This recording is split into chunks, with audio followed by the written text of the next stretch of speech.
రషీద్ ఆటను చూసిన ధోని ఓటే మాట అన్నాడు. షేక్ రషీద్ ఇతర బ్యాటర్లా కాకుండా అద్భుతమైన షాట్లతో ఆడుతున్నాడు, అతనికి ఆధిపత్యం చలాయించే సామర్థ్యం ఉంది అన్నాడంటే మనం అర్థం చేసుకోవచ్చు. ఫస్ట్ నుంచి ఓడిపోయినా కానీ మీరు మీరు అట్లా సపోర్ట్ చేస్తా సిఎస్కేని వదలకుండా, అది చాలా చాలా హంబుల్ మా అందరికీ. ఇంకా thank you all. Chennai super Kings IPL మ్యాచ్లో ఓ 20 ఏళ్ల కుర్రాడు ఓపెనర్గా వచ్చాడు.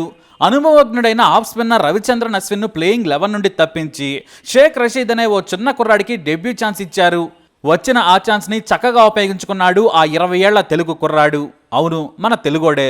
ఊరు గుంటూరు. తను కొట్టే ప్రతి బంతిలో తన తండ్రి తన కోసం చేసిన త్యాగం కనిపించింది.